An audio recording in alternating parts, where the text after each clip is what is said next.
Дэлхийн монголчуудын MJL радио 88.3 долгион дээр суугаад тааруулан хүүхдүүдэд унтуулж хаад эсвэл ажлаа тараад харих замдаа сонсож яваа эрхэм сонсогч танд энэ өдрийн мэндийг хүргэе. Өнөөдөр 2025 оны 10 сарын 24-ний өдөр Улаанбаатарт 22 цаг 11 минут болсноор хүүхдүүд унтлаа. Одоо бидний цаг ураатай томчуудын явдал нэвтрүүлгийн баасан гарагийн дугаар эхэллээ. Радиогийн 2 дугаар студид хөтлөгч Очроо Эрика, найруулагчаар Өнөр баяр, нэвтрүүлгийн продюсераар Айри нар ажиллаж байна. Үчи минь Очроо. За үчи минь дүргий. За өнөөдөр чи хоёулаа киноны ертөнцөөр аялдаг өдөр.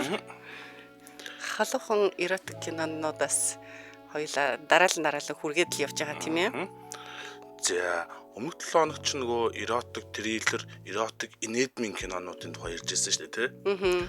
За тэгвэл өнөөдөр бид хоёр өөрийн сонголтоор нэг кино олж ирээд тэрнийхэн тухай ярих гэж байгаа. Ай нөө ярих киногоо сонгоно гэдэг чинь бас нэлээд том ажил вэ шүү. Тий. За миний хувьд бол эротик тэгээд нөгөө дур хүсэл асаам гэхдээ түүхэн Аз төрлийн кино авчирсан байгаа. Аз кино юу? Тий. За миний хувьд болохоор Америк киногоо нарийн бичиг гэдэг нэг Secretary гэдэг нэг 2002 онд гарсан кино сонгоцсон чинь бас өөр нэг кинотой их адил төстэй болоо явцсан шүү. За тэгвэл таны киног эхлээд сонсцгоё. За Secretary буюу нарийн бичиг кино нь 2002 оны 9-р сарын 20-нд Америк нэгдсэн улсад анх нээлттэй хийсэн. Найруулагчаар нь Стивен Шайнберг ажиллаж дөрөвдөд нь болохоор Джеймс Спейдер, Меги Гилленхал, Джереми Дэвис, Патрик Баучау, Стивен Маккети, Лесли Энн Уорнер ажилласан. За кино зохиолыг бол Стивен Шайнберг өөрөө болно Мэри Гейтс гэл Эрин Крисида Уилсоноор хамтран бичсэн. Бүтээлийг бол Lions Gate Films Stars Entertainment нар хамтран бүтээсэн.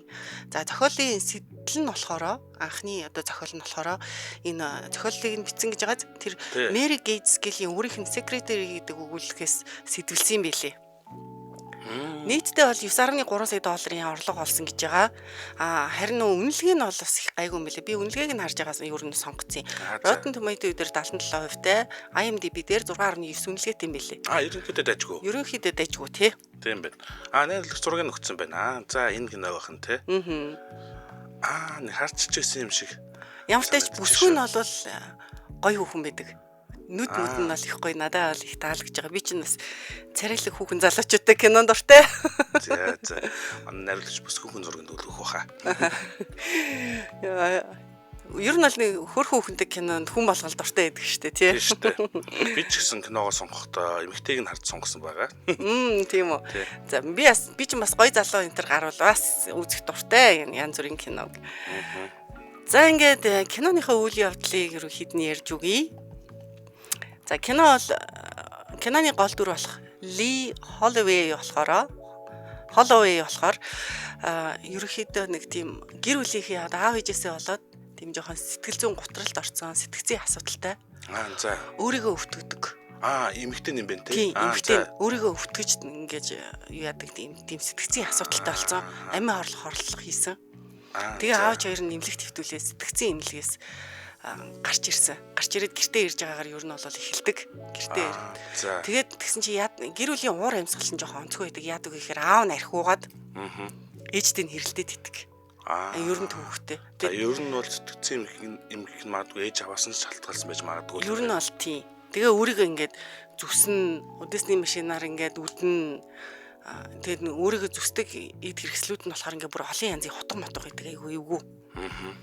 За тэгэл гэртээ ирээд эцэгтэйгээ хамт амьдраад эхлэн ер нь бол ахлах сургуулийнхаа нэг залуутай үерхдэг байсан. Тэрнтэйгээ бас нэг харилцаагаа бол бүрэн таслаагүй. Тэгээд мэдээж нөө сэтгцэн эмнэлэгт хэвтэж байгаа гарч ирсэн учраас хуучин тэр зуршлаа дахин давтахгүй байхыг маш их хичээж байгаа хэсгэр ингэж эхэлдэг байхгүй кинон. За тэгсэн чинь аавыгаа уул нь архинаас гарцсан гэж бодсон чинь аав нь уусаар л идэв. Тэгээ аав ээжийнхээ хэрэлдэж байгаа нэгнийгээ түлхээл аав нь ээжийг нь түлхээл гараа явдаг хэрэлдэл гэртээ ирэхгүй олон хоногоор алга болно. Гэх мэтлэн энийг нь хараад бас л нөгөө уг нь эмчилгээнд явж байгаад ирсэн хүүхэд чинь хүүхэн чинь буцаад нөгөө зуршлан сэдрээд идэх байхгүй.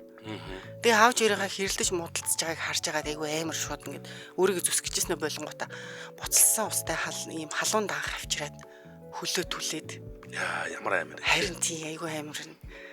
Тэгээд гэж юмгээд ингээд өөрөө ингээд тэр бухимдлаа ингэж тайлдаг юм шиг байгаа. Тэр хэсэг нь болохоор энэ хэсгийн дүрслэл нь бүр айгүй тод гардаг.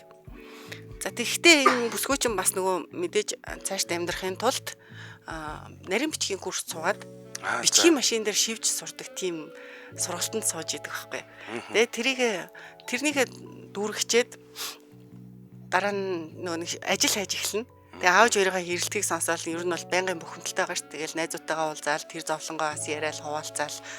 Тэгж яхта нэг сонингийн болонгоос ажлын заруудыг харж эхэлнэ. Тэгж яхад нарийн бичгийн дарга ажилд авах гэсэн зарыг айгу онцгойлон дугуулад тэгэнгүүтээ өөрөө ерөөсөө ажил хийжсэн туршлага байхгүй анх удаа ажилд орох гэж байгаа байхгүй. Тэгэнгүүтээ өөр нөө тойл аваад өөрөө өөртөө бэлтгэл хийгээд би ингээ ажил хийжсэн туршлага байхгүй. Гэтэ би хичээж ажиллана гэдэргээд өөрөө өөртөө ингээд ярилцлаганд бэлдээд гэтэ тойлонд өөрийгөө харж байгаа бэлдэж байгаад тэгээд тэр нарийн бичгийн дарга авна нарийн бичиг авна гэсэн юуны дагуу зарлалын дагуу офис дээр нь очноо. За тэгээд дөнгөж офис руу н орсон чинь урдаас нь одоо хуучин нарийн бичгийн бэс юм шиг нэгэн бүсгүй амандаа ийм цаас цуцсан ингээд өөрийнхөө идэрхслийг Америкт ч нэм хайрцагт хийгээд тэрвэрээ гараа явдсан штэ. Яг тэгээ хайрцагт хийвэрсэн амандаа нэг цаас цуцсан ингээд нулимсандаа сормосны будаг ингээд халтартцсан зөрөөд гардаг байхгүй юу? За бүр юу өмнөх нарийн бичиг нөө. Тийм өмнөх нарийн бичигтэй нь яг зүрдийн. Тэгээ орсон чинь нөгөө офисынх нь бичиг цаас ингээд шал малаар хөглөрсөн амар иймх замраагүй болсон. Тийм офис руу орно. Тэнд болохоор хуйлж Эдвард Грей хүлээж идэг. За гол дүр эрэхтэй нөх нөө. Тий, гол дүр эрэхтэй. За тэгээ очиод би ингээд зарлалын дагуу ирлээ. Нарийн бичиг аавна гэсэн үү? Би ажилд орохоор ирлээ гэд. Ерөнхийдөө юм товчхон ярилцлага хийгээд өөрийгөө танилцуулна. Би ингээд ийм одоо бичгийн машин дээр бичиж чаддаг. Ийм сургалтанд сурсан. Урд нь бол ажил хийжсэн туршлага байхгүй гэх мэтлэнгээр өөрийнхөө асуусан асуултанд нь товчхон хариулаа явна.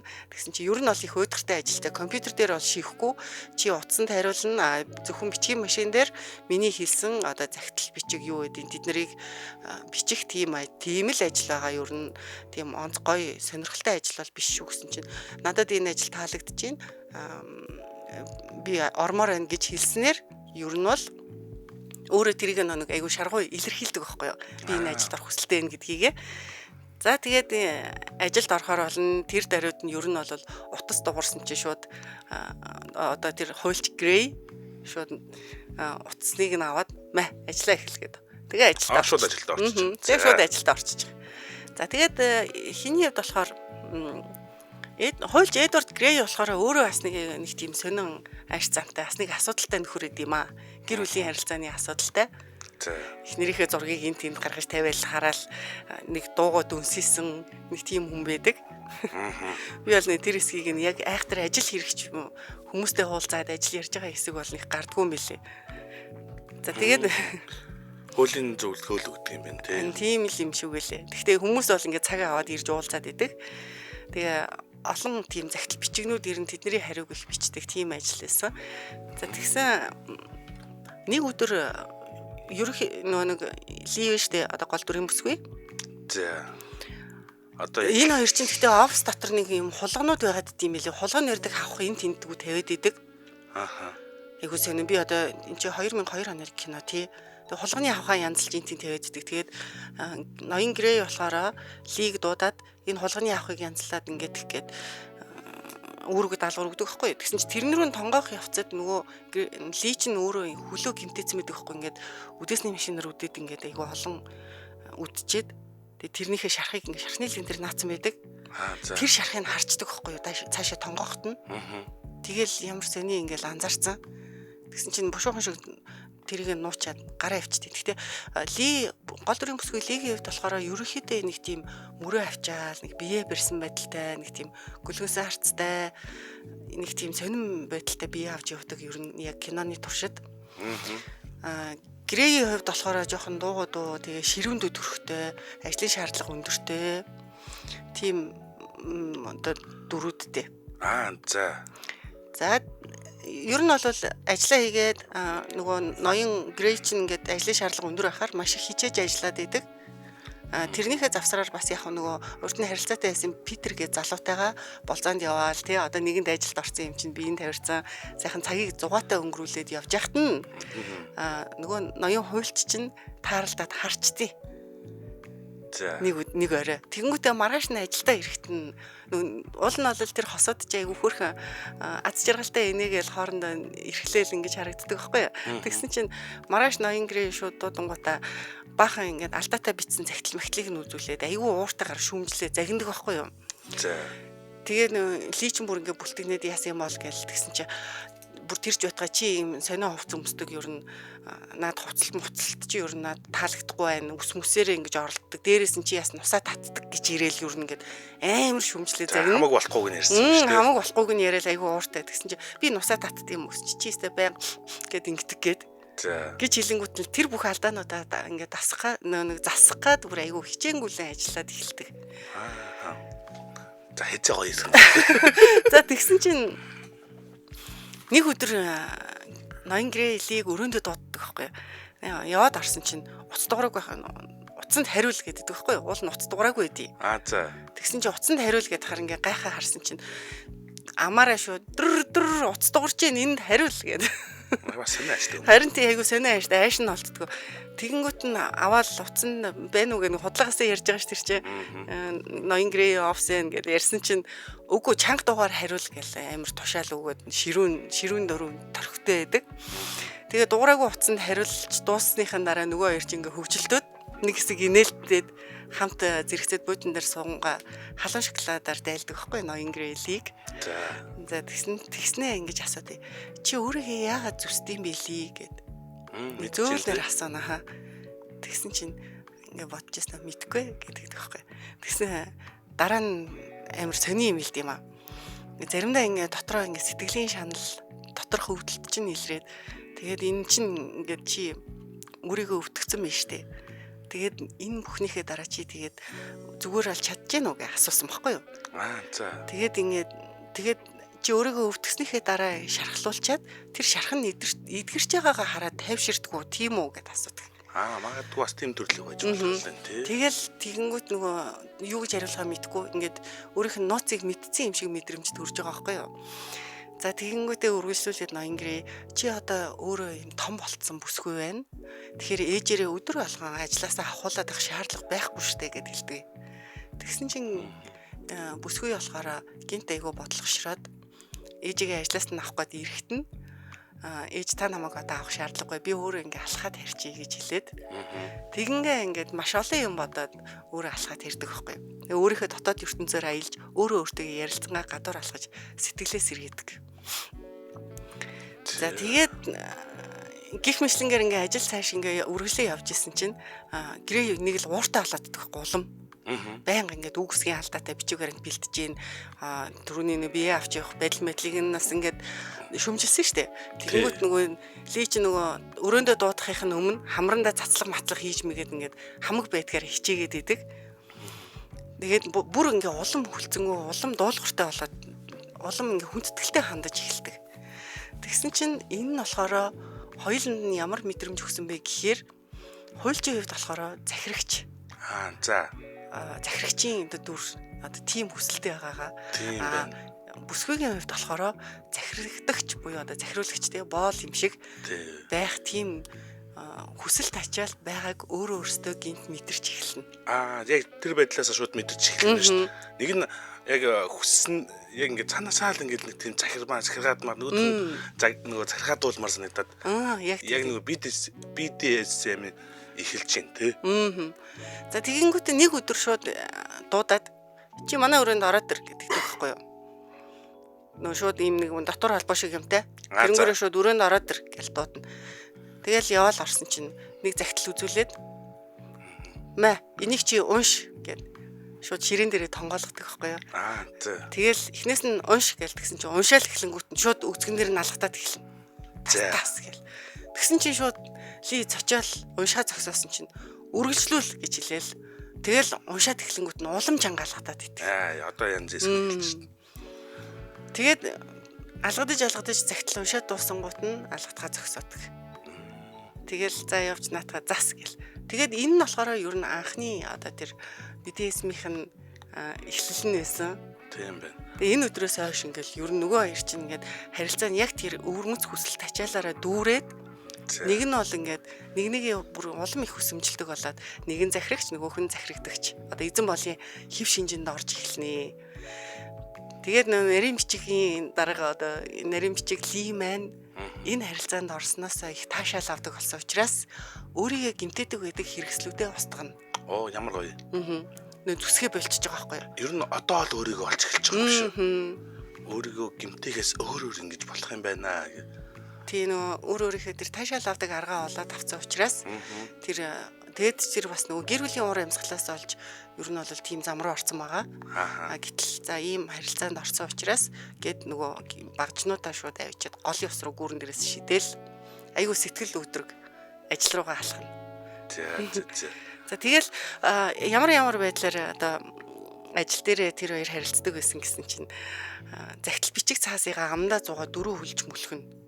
Одоо юу даргийнхаа өрөөрөө 4 хүлж мөлхөж авааж өгнө. Тэгэнгүүтээ хоёр гарыг нь алдалцсан юм дөнгө зүүчнэ. Тэгэнгүүт тэр дөнгөө зүүсэн чигээрээ бичиг цаасаа амдаа 100-аа явна. Авчиж өгдөг. Тэгээл өрөөнүүд дотор тэгж явдаг. Тэгээд байж байгаа л нохоо болж штэ 4 хөллөд амдаа 100 явж нэг чинь. Нэг нь нохоо нэг нь эзэн болж штэ. Тэгээд бас нөгөө нэг юу яадаг нь алгаддаг нь бол яг хിവэрээ. Тэгээд тэгсэн чинь нэг өдөр бүрэн өрөөнд ороод иргээд дуудсан чинь орсон чинь ширээн дээр өвс дэвссэн байдаг байхгүй юу? Өвс. Хуйлж тийм ширээн дээр өвс дэвссэн. Тэнгүүтээ энэ дээр гараад 4 хөл гээд тэгэнгүүтээ нуруунд дээр нь морины имэйл тохоод. Оо яг нөгөө фетиш шүү дээ. Нэг фетиш нөө тийм зураг морог байдаг шүү дээ. Нурд нь ярьжсэн. Яг тэрэн шиг морин дээр нь нуруунд дээр нь шууд морины имэйл тохоод ингээд тэр юу тгүүлээ доогор нэг бүсэлдэг юм ин шууд бүслээд аманд нь луун зулгачдаг. За. Гих мэтлэнгээр ингээд энэ хоёрын одоо BDSM-ийн харилцаа нь ингээд янз янзаар үргэлжлээд тэрнээсээ таашаал аваад Ли бүсгүй хувьд бол их аз жаргалтай болно. Ер нь яг л нэг нь эзэн нэг нь яг одоо нэг боолн мэт биш тэр тий.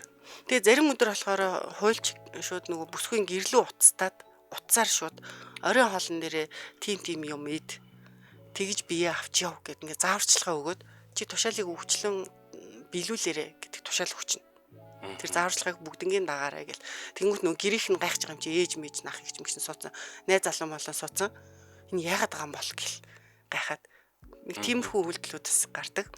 Тэгэнгүүтээ Ли өөрөө болохоор заримдаа гэртээ ингээ орон дээр өвтж явах та нөгөө хуульчтайгаа харилцаа тэр BDSM-ийн тэр харилцаагаа төсөөлөнгөө гэртээ өөртөө гараараа таашаал өгч таашаал авдаг тийм эсгүүд нь бас их тод гарнаа.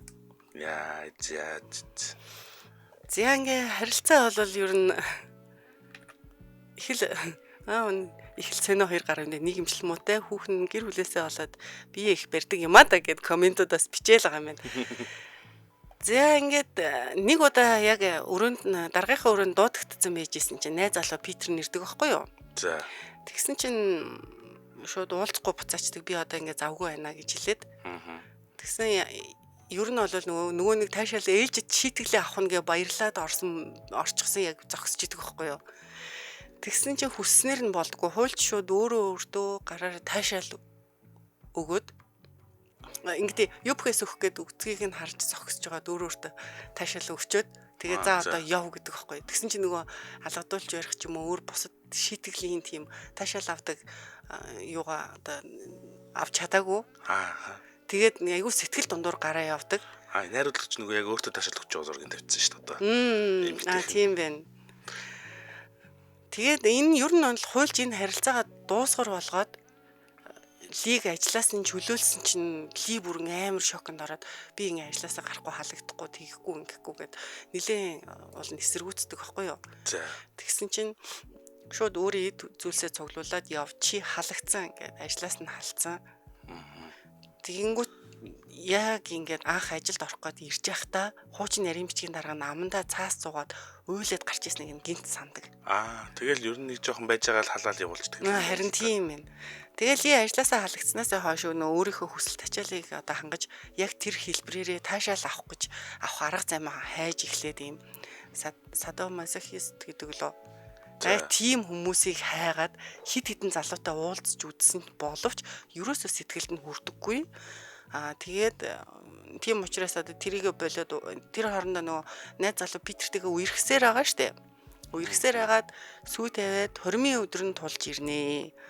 Тэгсэн чинь яагаад ч юм ингээд сэтгэл дотор нөгөө найз залуу Питертэйгээ дотны харилцаанд орох гэсэн боловч ерөөсөө нөөдх нь ингээмэр зөөлөн юм ахгүй юу?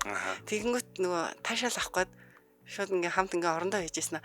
Чи намайг ингээ үзгэн дээр халгад гэдэг байхгүй юу? Тэгсэн чинь нөгөө залуу нь үгүй яагаад их ингээд ерөөсө тэрийг ойлгохгүй тэр таашаал нь өвч чаддгүй энэ хоёр ер нь ингээд дотны харилцаан дээр ерөөсө ойлголцдгүй. Тэгээ тэрийгэ бодон боцоор ер нь 20-ийн өдрөөрөө шууд сэтгэлээ эрс шийдэнгүүтээ бүгжөө суглаад Питерт өгөнгүүтээ гэрээсээ шууд урман дээрээсээ зүгтаагаад хуульч Грейийн офис дээр нь орж ирэнгүүтээ хайртай гэдгээ илэрхийлнэ. Тэгсэн чинь Грей чи ер нь өөртөө ихтэй нөгөө ер нь насныг хүлээж авахгүй махгүй гэд ингээд тэр хоёрын хооронд нэг харилцан яриа болноо. Тэгснээс үлдээ харин чи наана ингээд сууж хөдөлж болохгүй шүү гэж хэлээд ширээний ард ингээ гарыг ширээн дээр тавиулаад 20-ын дашинцтай ирсэн байгаа шүү дээ. Шууд тэр чигээр нь тушаал өчөөд гараа авчина. Энэ учраас би нэг хальтаас харж ирсэн юм шиг. Харж ирсэн байна уу? Тийм байх. Тэгээ эн чинь нөгөө эзэн нугасаа боолдоо тушаал өгж байгаа шүү дээ. Тэгэхээр тэр чи хөдөлж болохгүй эзнийхээ эртэл байж явах хэвээр. Тэгнь. Тэгээд бүсгүй болохоор ер нь буцаж эргийн эртэл нь яг эндээсээ хөдлөхгүй гэд бүр батнаад шийдсэн байдаг. Тэгэнгүүт нь Грей болохоор ажиглаал гэдэг хөхгүй офсоосоо гарч авчаал цонхны цаанаас ажиглаал тий хөдлөх нь яах нь гэл уцаар залгаж нэг үзээл тий. Тэгсэн чинь нөгөө гараа ширээн дээрээс авахгүйгээр утасны дуудлагыг ингээд авахтаа утасны харилцуурыг шүдэрээ зууж авах гэж хүртэл оролдож байгааг нь хараад хоёр гараас алахгүйгээр хоёр гараас алахгүйгээр ер нь бол яг өгсөн тушаалыг нь зөрчихгүй хичээж штэ. Тэрэнд нь бол Грей ноён Грей бол их сэтгэл хангалуун цонхны цаанаас хараа зогсож идэв.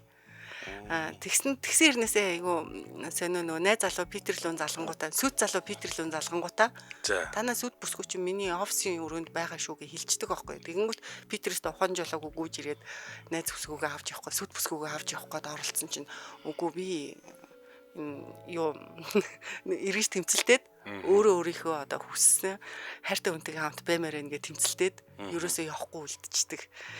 Тэрийг ингээ Грей харангуудаа өөрт нь таалагдаад тэгээ энэ хоёр харилцаагаа эргэж сэргээснээр гэрлээд дуусна. Энэ Грейтэйгээ шууд гэрлэж байгаа юм уу? За бас сайхан л төгсдөг. Харин тийм. Хариндаа ямартай ч үнэнч үлдснээр өөрөө таашаал авдаг ноёнтойгоо суучж байгаа.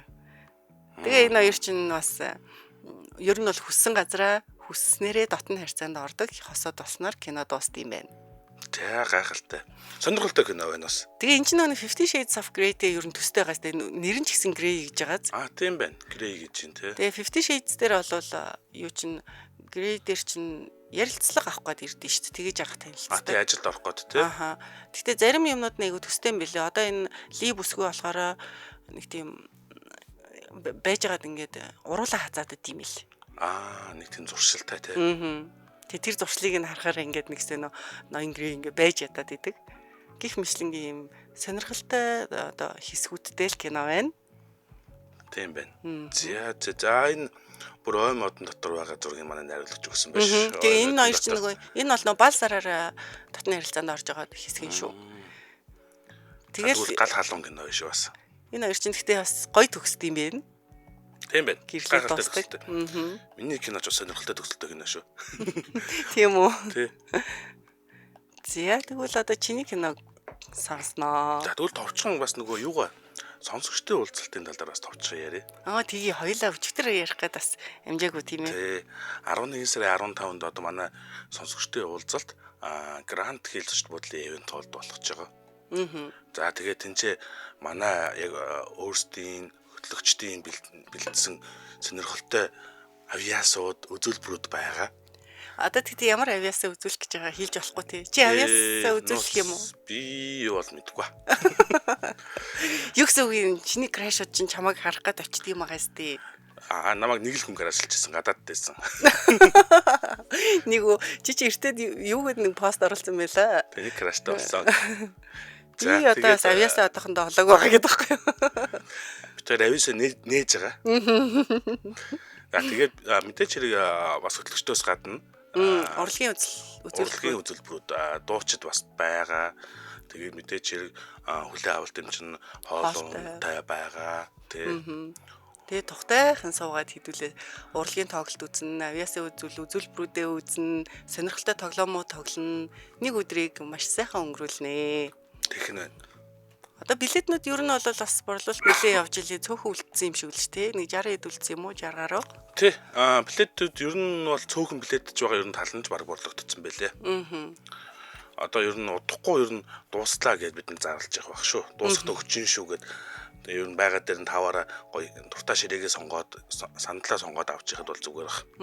Би одоо нөө ерөөсөө юм сонсогчдын уулзалт очиж үзээгүй болохоор одоо юу болох бол гэж амар догтлоод байгаа шүү дээ.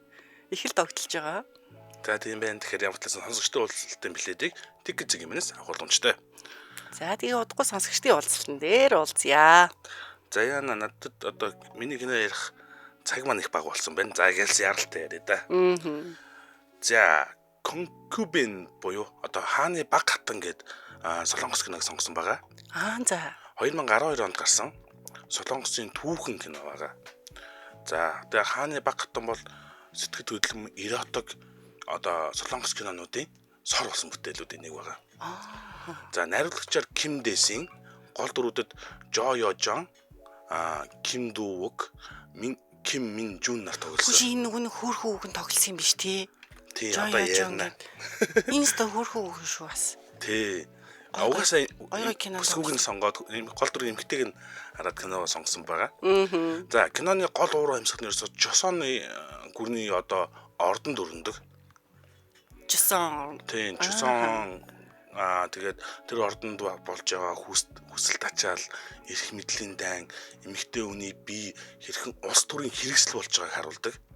Тийм сонирхолтой кино. За энэ бол гэхдээ яг түүхэн драм төрлийн кино биш. Одоо золиос, бэлгийн хэрэгшээл, хайр, үхлийн тухай тийм сонирхолтой кино байгаа. За киноны гол дүр нь за нөгөө гол дүрийн эмэгтэй штэ. Жо Yo Jong гэд. За 1981 онд төрсэн Сөүлийн урлагийн их сургуулийг төгссөн жүжигчин 1990-ад оноос телевизийн цувралаараа нөгөө олон танилдж эхлээд 2010 онд бас нэг юм үйлчлэгч гэдэг эротик кинонд тоглосон. Тэгээ бүр ихлүү танигдангуудаа 2012 онд энэ кинонд тоглоод тэгээд ерөөдөө яг тэнгууд хоёр дараалал эротик кинонд тоглолчингууд хүмүүс яг энэ хүнийг эротик маркийн жүжигчин гэд ойлгоцсон. Тэгсэн чинь 2019 онд дөрөв бүр шал өөр болоод Оскар шагнал авдаг Солонгосын Паразит гэх кинод шүү дээ. Тэр нь тоглосон. За Паразит киноны Баян айлын эзэгтэй дээр тоглолдог. Эртэд нэг үйлчлэгчийг нь бол эртэд ярьсан шүү дээ. Ауггүй яриаг байгаа шүү дээ. За тэгээд ийм сонирхолтой үйлчлэгч тэр чинь шивгчин гэдэг нь handmade гэдэг арай өөр кино. Тэгвэл Мэдэн гэдэг нь бас сондоо юм уу? Тий, одоо энэ бол Сервант гэсэн кино. Зөв. За тэгээд Кван одоо дараагийнхан дүр нь болонгуудаа энэ бүсгүн анхны хайртай залуу Кван Югийн дүрийг бүтээсэн Ким Минжу байгаа. За Ким Минжу бол угаасаа 2000-ад онд жүжигчин болоод тэгээд анх загвар өмсгч байсан юм бэл. Тэгээд Дамо, Irish, Таза гэд бидний сайн мэддэг кинонууд тулаанд романтик одоо нөгөө бүсгүүчүүдийн хэлэхэд кул тэгээ баатарлаг дүртэй.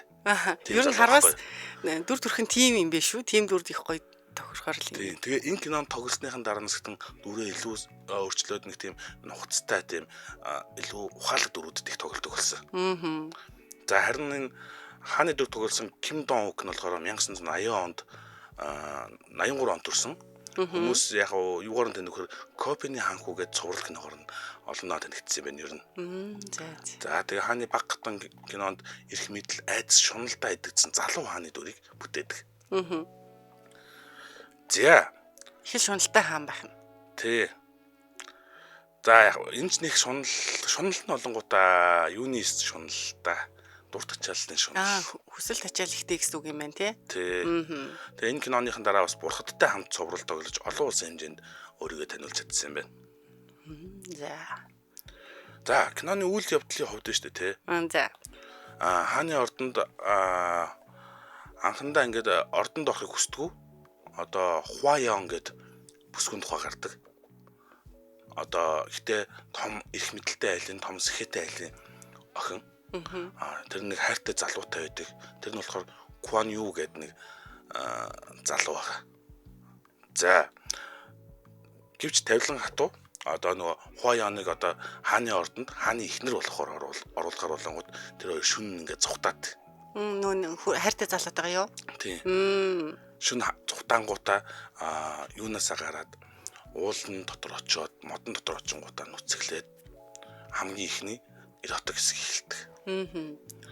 За Кван Ю Хуаян хоёр ингээд хамтдаа ингээд шавшалдан нүм нүцгэн байжгаад тэгэл дотны хайцаанд ороод тэгэл гой тэрвэрлдээл тэрнийхэн дараа тэрвэрэл уцаа муцсан тэрвэрлдэ байж хат гаднаас нь хүмүүс орж ирээд Хуаяны бараа авчихдаг. Хуаяныг одоо энэ чинь Кван Юг чи аална гэсэн чинь за битгий аалаа би хааны ордонд л очие явъя. Тэрийг л амжилтдаж гээ гуугаад. Энэ чинь тэгээд хааны хатан болох гэж арин биеэр очдөг юм байна тий. Тийм байна. Бас ширүүн кино юм шүү тэгвэл. За тэгээд хааны ордонд л очиод шууд үйл явдал 5 жилийн дараа нас эхэлдэг. За. Тэгсэн чинь бас гонигтэй яг нөгөө Хуаяны нөхөр болсон хаана шууд нөгөө хордоод нас орж байгаагаар ер нь нөгөө кинонд гардаг ч дандаа хордоод нөгөө бие нь мууцаараад нас ордог. Тэр хэсэг нь гараад эхэлдэг. Тэгээ нас ордог. Тэрийн гэсэн чинь хин алсан гэхээр нөгөө их хатан улсын их хатан одоо нөгөө хааны ээж өөр хаан одоо өөр хүүгээ хаан болох гээд. Тийм байна. Тэгээ яг их хатны хүү нь бол одоогийн хаан биш. Тийм байна. Өөрийнх нь хүү биш учраас. Тий, дараагийнх нь хүүг дараагийнхаа нь өөрийнх нь хүү учраас тэрийг болох гээд хордуулсаар хүлждэг байхгүй. Ястай нэг шулмснууд их байдаг шүү тий. Энэс олгосон кинонууд дээр. За тэгээд нөгөө хааны яг хүүн ингээл хаан болоод тэгэхэд шууд хатантай болж байгаа. Энэ хэсэг нь айгүй сонирхолтой заяа. За. Тэгээд одоо шинэ хатантайгаа ингээд анхны удаа бэлгийн яцанд орохт нь бүх төшмлүүд нь тайхнууд нь тойрч зогссон ордны. Тэгээд нөгөө гаднаас нь заавар өгöd байгаа. Тэ. Дотор нөгөө хоёр нүм нүц хэвтэж байгаа байхгүй шинэ хатантайгаа. За тэгэл ингэж хэлж байгаа заяа шууд нөгөө бүх зааврыг нөгж байгаа. За эрхэмдээцээ хатны зүүн талд хэвтнэ үү гээл. Тэгэл хоёулаа нүм нүцэндээ шаарал хэвтэж байгаа байхгүй. Тэнгүүт зүрхээрээ зүүн тийш харуулж хөвтээрээ гээл. Нөгөөд нь яг ингээл хаан яг нөгөө заасныхан дагуу ингээ хийгээл. Тэгэл төрүүлж уруулыг нь 7 үнсэн. Тэгээд хатны гидсний доод хэсэг зөөлхөн хүр. Дараа нь доошоо илүү инхрийлээрэ гэд. Бүх зааврыг нөгөөд хаан яг ингээл зааврын дагуу явж байгаа байхгүй. Тэгэл хөхийг нь хат дуртал хүлээж байгаад чанга атгаарай. Эрхэмдээцээ бэлгийн хацаанд орж эхлээрэ гэд одоо. Ямар эвгүй юм бэ? Хатан та бэлхүүснээс нь хоёр гараараа барьж нуу зэрэгтний хүлээн амна уу. Бүгдийг ингэ зааж гэж байгаа юм заяа. Йой. Тэгэл энэ үйл явдал нь тэгэл яг ингэ хийжин гут нь одоо байрлалаа солиорой гэх. Хаана гэтээ яг ингэ яг хаана хийж байгаа дотны хацанд орж байгаа үйл явц нь ерөөсөө тийм амар жаргалтай гоё биш. Дандаа ууртай харагддаг. Хаа өөрөө дургүй байсан гэсэн үг юм уу? Тий, ерөнхийдөө нөх дуртай. Тэгэл нөгөө жоохон дуртай явах гал нь хаан та төр хүлээн үү гэдэг төвөгтэй. Энд ч одоо инээдмийн кино биш үстэй гэдэг. За тэгээ хаан угаасаа тийм дургүй байх нарахгүй. Байнга ингээ өвөлтөл болох нугаас хүн болгон зааварчлаад байгаа юм чи. Тэгэр чи яа тэгээд олигтой хийсэн болох юм уу энэ ч одоо ястай хийгүй юм биш. Хан ингээд нөгөө нэвт харагдаж цаасаа хамтай нөгөө тойроод баах хүмүүс байгаа нугасаа харагдаад айгуу тухгүй байгаа. Тэгээд сүдэр нарагдсан шүү дээ. Хамгийн гол нь яг өөрийнх хатна өөрийнх нь сонирхдаг бүсгүй бас биш баг. Бас өөр бүсгүй сонирхдаг. Хайртай хүүхэн байдаг байх нь шүү дээ. Тий. Хаан ерөнхийдөө бол манай гол дүрийн одоо нөгөө одоо бэлэвсэн хатан болцсон. Хуаянд ерөнхийдөө сэтгэлтэй. Тэр хүнийг хүсэмжилдэг. За тэгээд тэмдэж гисэн одоо нөгөө Хуаяныг ер нь одоо Хуаяны одоо аавнаас том сайд байсан. Тэрийн тэгээд цаазлан мазлна гэд байж хат нөгөө хаан болоод ерөнхийдөө аль болох туслаад байдаг. Гэтэ хаан бол угаасаа хаан болсон ч гэсэн нөгөө тоглоомын хаан. Бүх зүйлийн дээрээс нь их хатан зааварчилдаг. Тэгээ жоохон туслаад байж идэг. Тэгсэн чинь энэ үед нь Хуаяны хуучин хайр Куан Ю нь хатан ихийн сайдын үнэнч цэрэг болоод ортонд ороод ирдэг. Цэрэг бишээ тайган. Нөгөө тайган болоод уу? Тий. Тэр чин тайган болчих юм шүү. Тий. Тайган гэдэг чинь засвална гэсэн үг үстэй. Тий. Ер нь засвалцсан. Бүр эрт нөгөө 5 жилийн өмнө энэ хоёр баригдсан шүү дээ. Тэгтээ нөгөө Хуаяны аав нь зүгээр тавьж явуулаагүй. Засчаад явуулсан. Заавал энийг шийдэх гээд байна шүү дээ. Тий. Тэнгүүд угаасаа Хуаяны аавд одоо нэг конюч ус санцсан байгаа. Тэгээд ерөнхийдөө баг тэр цаазын баг хийдэгтэй. Одоо Хуаяны аавыг цаазлах үйл ажиллагааг бүгдийн зохион байгуулдаг. За тэгээд дараагийн их урсгал ордог кино биш үү тий? За тэгээ хаан ч гэсэн Хуаяныг ингээд илт сонирхож байгаа дээр нь ерөнхийдөө өөрөө илэрхийлж гаргаж эхэлдэг. За тэгээд ерөөсөө одоо ингээд хоёр дахь оргил хэсэг эхэлдэг энэ киноны. Эротик сцен. Хаан угаасаа Хуаян дээр очиод яахт нь Хуан ерөөсөө нөгөө нүрхэхгүй байгаа байхгүй юу? За. Тэнгүүт нь шивгчний дагуулаа гарчдаг. Шивгчний нааширгээд. За. Тэгээд шивгчнээс нь өрөөндөө очиж байгаад асууж байгаа байхгүй юу? Хатан унтахтаа ямар төрхтэй байдаг вэ? Хувцсыг хэн тайлж өгдөг вэ гэл. Тэгт нь хатан унтахтаа тэн төрхтэй байдаг. Хувцсыг би тайлж өгдөг гэж шивгч нь хариулж байгаа байхгүй юу? Шивгч нь гэхдээ жоохон айцтай. За. Тэнгүүт нь яаж тайлдаг вэ гэхэд нь Ингирийн уяг би амар зөөлхөн тайлдаг мэлдэг гэд. Тэгээ хаан шууд өөрөө тэр яг тэр үед нөгөө шивгчний хувцсыг тайлж байгаа байхгүй юу?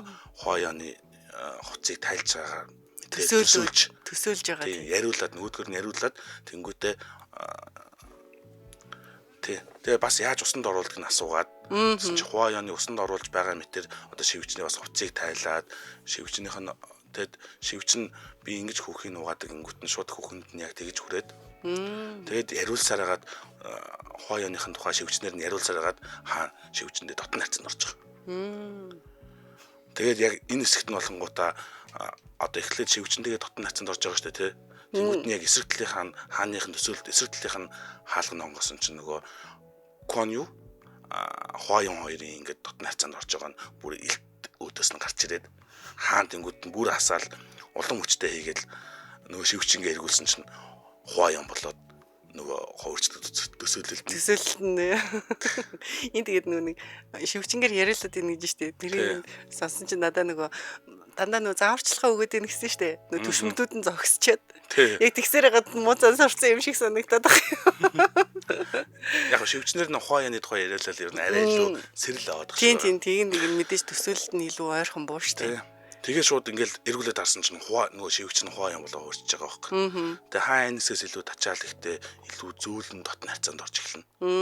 Тэгэл хэдий хэсэг энэ хэсэг хааны төсөөлж галзуу дотн хайцааны хэсэг бол хаан болон яг Хуаян хоёрын хооронд болж байгааг үзэгчд харуулж байгаа.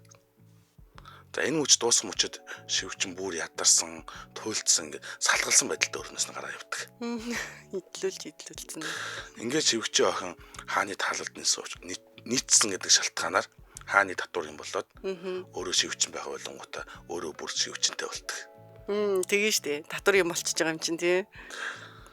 За тэгээ хаан тайган Куан Юг хатан хоёрын хооронд ер нь хуучин харилцаатай байсан гэдгийг мэдээд тэгээд нөгөө Куан Юг шалгаж үздэг. Дуулангуудаа шууд өмдийн тайлаа шалгасан чинь байдгүй. Тайган болсон байдаг угаасаа. Тэгээд хаан шууд тайвшраад шууд нөгөө Хуаяны өрөөнд нь очиод хүчээр нөгөө хувцсыг тайлах гад нөгөө оролдох үед нь яг ингээл дээгүүр доогуур хувцсыг тайлж яхад нь шууд Хуаян зогсоогоод чи жинхэнэ хаан болсон хойно эргэж ирээрэй гэд. Тэнгүүт нь хаан ойлгоод зах тэгвэл би хаан болоод жигнэсээ эргэж ирнэ гэд. Тэр үед чинь би хүлээж авъя гэдэг байхгүй. Бас Сэргэлэн. Одоо тэгээд эн чинь жинхэнэ хаан болохын тулд энд чинь аягүй бол улс төрийн нэг хэсэг үргэлжлэхэндээ. Тий. За тэгээд кино үргэлжлээд улс төрийн хэсгэд угаасаа аюух гардаг. Улс төрийн нөгөө хорон аргууд тэгээд хааны байдал эрс шийдэмэг эрсцгий болж хувирдаг үнээс хойш харин хатан их нь Хуаяаныг алахыг их хичээж идэг. Хаан өөрт нь хор өгөх гэж байна гэсэн шалтгаанаар их хатны том сайдуудыг нэг барьжлаад авсан. За харин энэ үеэр их хатны цэргүүд Хуаяаныг бас алгаж идэг. Тэгээ хааны цэргүүд орж ирээд бүгдийг хүүс тэмдрээд харин хаан их хатныг нөгөө өргөнд нь хорж сайдуудыг яллаж утсан хүүгэлтийн хаан биш жинхэнэ ингээд хаан болж байгаа өөрөө. Тэгээ энэ бүхнийг Куан Ю өөрийнх нь хүүдэд зориулж хийсэн байдаг.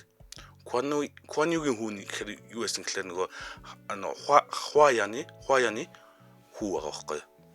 Тэр нь гэхдээ нөгөө хуучин хааны хүмүүс хүү гэж боддог ч яг үнэндээ нөгөө ордон дорхоос өмнө Куан Югаас олсон хүү. Бас энэ ч бас их гоё идрээт юм биш үү? За тэгээд цаг дуусчих юм шиг ялс ярина. За тэгээд Хуаяаны тэгээд хүү ерөнхийдөө хан хүү болдог. Сонирхолтой гоостой. Тэгээд Куан Ю ч гэсэн яг энэ бүх нөгөө их хатныг унгах төлөвлөгөөнд нь оролцоод өөрийнх нь хүүгийнхэн төлөө ер нь өөрийнхөө амийг өгдөг. За тэгээд хамгийн төгсгөлийн халуун хэсэг ихлэн одоо нөгөө их хатныг бүх сайдуудын шоронд хийцэн. Тэгээ сайдуудын ер нь цөлхийн зөвлөд алах нь алаад ер нь ганц амьд үлдсэн шоронд ганцаараа нөгөө их хатан л үлддэг байхгүй. За төгсгөлийн хамгийн нөгөө халуун хэсэг нь болохоор тий хаан жинхэнэ хаан болоод ирээрэй гэсэн болохоор хаан юун л шууд гарч явахт нь Хуаяан өөдөөс нь ороод ирдэг. Хэлсэн үгэндээ хүрх гээд орж ирж байгаа юм тий. Тий. Тэр хоёр хааны өргөнд ороод үнсэлцээд хуцаа тайлаа. Тэгээд Хуаяан өвлдсөн хувцастайгаа босч иргээд шууд хааны орлоо явж байгаа хэсэг гардаг байхгүй. Тэгэл яг орлогоо явж яхад нь л хааны том орлоо явж яхад нь хувцс нь унаа шав шалтан болоод нүцгэрэл. Тэгэл орон дээр хөвтээд л хаантаа та одоо бэлгээ ав гэж байгаа юм. Орон дээр нүцгэн хөвтдөг. Тэгээд янз янзаар ингээл байрлалаар хамгийн сүүлчийн гал халуун дотны харилцаа өргөлжилж байгаа л сүүлд нь Хуаяан болонгуудаа дээр нь гаргаад нөгөө юу ядаж байдлыг гартаа авдсан шүү дээ тий. Тэгэл яг хаан яг галзуу дотны харилцаанд орж байгаа бол хаан чичгнээл нэг тийм дур тавих мөчт нь Хуаяан өснийхэн чимгээр хаантныхаа хол ондон зогоод алчихсан. Яа, гүрний соцын зогоо алдчих юм уу тэгээд ёо алаа ис. За тэгээд ерөнхийдөө энэ кино ингээд Хуаяаны 5 настай хүү хаан болоод тэгээд Хуаяан өөрөө их хатан болоод дуустдаг. Бас гоё кино юм шүү. Би одоо солонгосууд бас киног бас галзууртал хийдэг болжээ тий. Яг энэ эрх мэдл нөгөө ер нь үндсэн агуулга бол хадгалаад байна штэ. Хаан титмийн төлөө, хаан ширээний төлөө хоорондоо нэг дандаа хорлж идэг тэр үйл явдал нь хിവэрэ ирнэсээ энэ донд бас ингэж эротик кино хийчдээм байжээ. За цаг дуусч. Нэг манай найруулагч одоо энэ хараа яг ингэж нөгөө хааных нь орлого ясж явж байгаа хэсгийг гаргасан юм штэ. Ямар амар. Энэ нүцгэн явж байгаа хэсэг нь яг тэр хамгийн сүүлийн хэсэг юм байна тий. Тэгээд орон дээр очиод хэвтэнгүүд нь хаан хойноос нь очиод дотны хацаанд орж байгаа. За ингэж нэвтрүүлгээ 10 цаг 54 22 цаг 54 минут болсон байна. За ингээд өнөөдрийн томчуудын явдал нэвтрүүлэг маань энэ хүрээд өндөрлж байна. Сонсогч та бүхэн маань даваа гарагийн өглөө 7 цагаас хэмжээл радиогоо дахин хүлээн сонсоорой. За тэгээд 7 хоногт бас гаргах гой сонирхолтой кинонууд байвал эдэн санал явуулаарай. Тийм тэгж болно шүү. За ингээд амралтын өдрөө ая тухтай өнгөрүүлээрэ. Сайхан амарцгаарай үзэгчдээ. За сайхан амарцгаагаарай сонсогчдоо. Сайхан амарцгаагаарай.